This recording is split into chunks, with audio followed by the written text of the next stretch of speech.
Good morning, dear students. Welcome back to the class.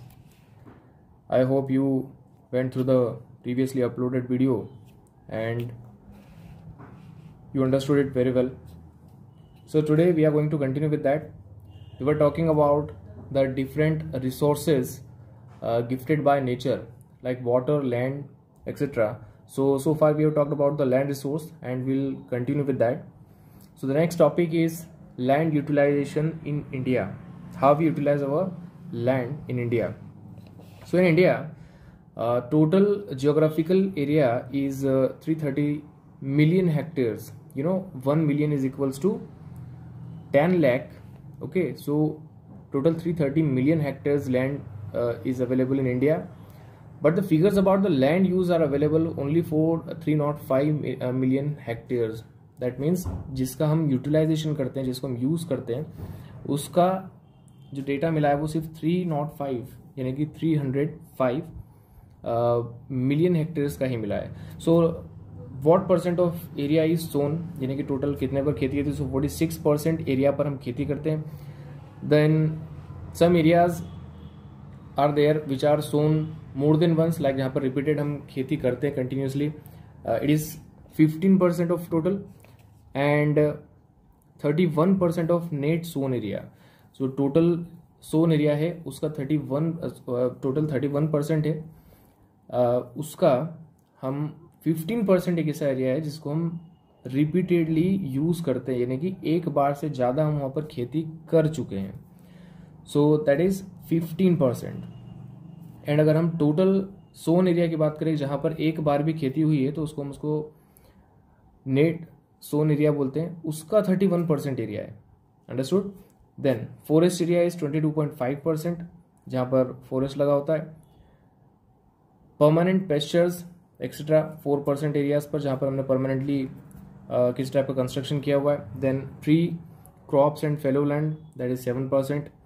Cultivable waste land जिसमें हम cultivation कर सकते हैं, लाइक जहाँ पर हम खेती कर सकते हैं, but it is waste land which is not use right now.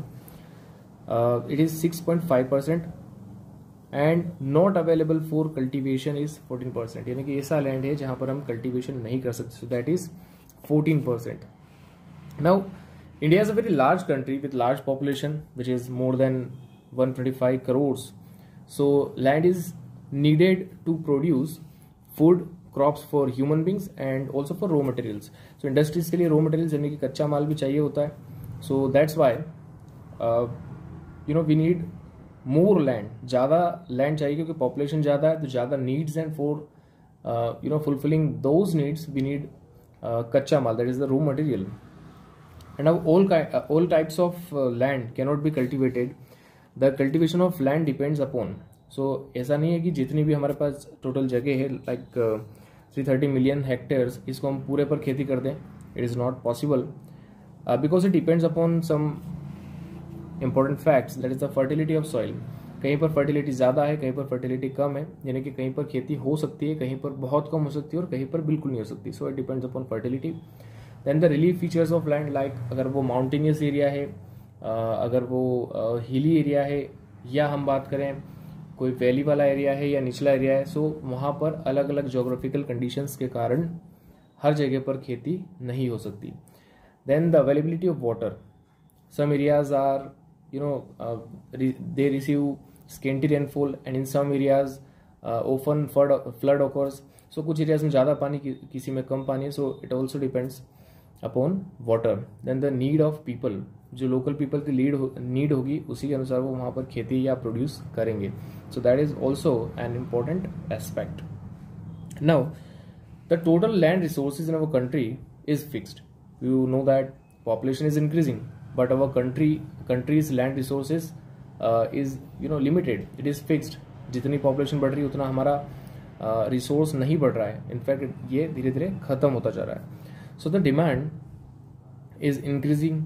thus it is essential to prepare a proper land plan of the available land. So this can be done through. अब हमारे पास क्योंकि land increase नहीं हो रहा but population increase हो रही है और उसी लैंड में हमको फुलफिल करनी है हमारी सारी जो भी नीड्स हैं. सो फॉर दैट हमको एक प्लान लेके चलना पड़ेगा. और वो कैसे हो सकता है, किस टाइप से हम उसी लिमिटेड रिसोर्सेज में हम सभी की जो नीड्स हैं उसको फुलफिल कर सकते हैं. So number 1, checking the further spread of deserts को हम फैलने से रोकें. Some areas of Gujarat and Rajasthan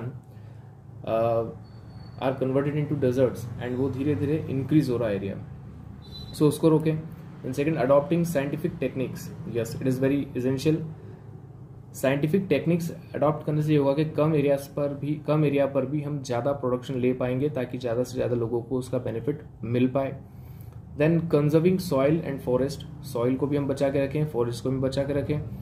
अगर क्लाइमेट चेंज होगा तेजी से तो फार्मिंग पर भी प्रभाव पड़ता है. So that's why we have to conserve the soil and forest so that the climatic conditions can be restored.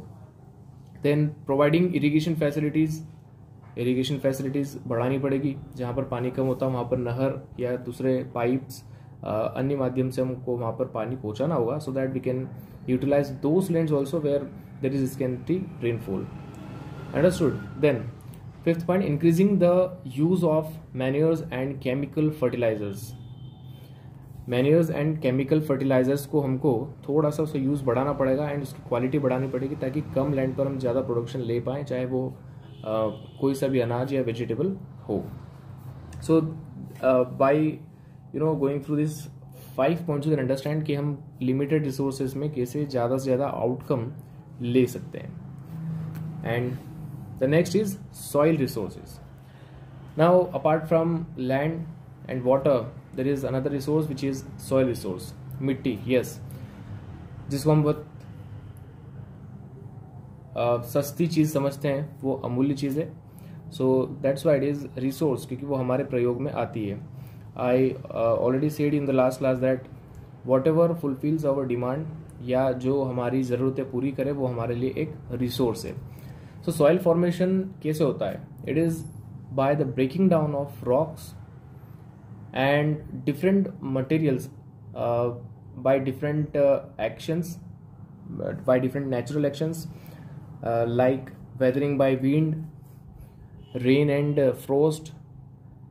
So this particular things breaks down the bigger rock pieces into smaller rock pieces and then further small pieces, and फिर धीरे धीरे वो छोटे होते होते बिल्कुल धूल जैसे बन जाता है. and thus how soil is formed. बड़े पत्थर are broken down by the climatic actions, climatic conditions like temperature कम ज़्यादा होता है, so that's why पत्थर पर उसका प्रभाव पड़ता है. देन एसिड रेन्स, जो कार्बन डाइऑक्साइड और दूसरी उसके अंदर गैसेस जो होती हैं उससे वो एसिड बन जाता है. And those particular acids they come down in the form of rain. वो जब रेन नीचे गिरती है पत्थर पर, so it acts like acid. And definitely you know that acid जो होता है वो किसी भी चीज़ को ख़राब करता है, इट डिग्रेड्स एंड उसके पार्टिकल्स को अलग अलग करता है. उसके कारण क्या होता है, जो बड़ा पत्थर होता है the bigger piece of rock it breaks down into smaller pieces of rocks और particles. So that's how soil is formed. Apart from these, plants also acts as good soil makers. इनकी जो रूट्स होती है वो अंदर जाती है पत्थरों में या पहाड़ियों के अंदर रूट जाती है, एंड वो जो बड़े पत्थर होते हैं उनको दूर करने के या उनके बीच गैप करने के या बड़े पत्थर को तोड़ने के काम आती है. उनको तोड़ने का काम वो करती है. That's why roots are also they are also the agents to make soil. So man including animals also are dependent on soil. Definitely शुरू से जब से हम फार्मिंग करते आ रहे हैं डेफिनेटली हम सॉइल पर ही निर्भर करते हैं, because without soil agriculture is almost impossible. Then while the early farmers depend upon the natural fertility of soil, पहले के नेचुरल फर्टिलिटी पर डिपेंड करते थे, जैसी ज़मीन होती थी वैसा प्रोडक्शन लेते थे. But the modern farmers they use chemical manures and fertilisers, compost etcetera, ताकि उससे फर्टिलिटी को यानी कि उस सॉइल की क्वालिटी को बढ़ाया जा सके. And let us go through a very important type of soil found in India which is alluvial soil. Which is the most fertile soil? It is alluvial soil. Yes, सबसे ज़्यादा अच्छा soil जो production ज़्यादा देता हो खेती के लिए सबसे ज़्यादा suitable soil कौन सा है? So it is alluvial soil, and alluvial soil is actually soil brought by or formed by rivers. Yes, जब नदी का पानी बहता है तो उसके साथ में मिट्टी बहती है, and those particular that particular soil is deposited at the banks of rivers.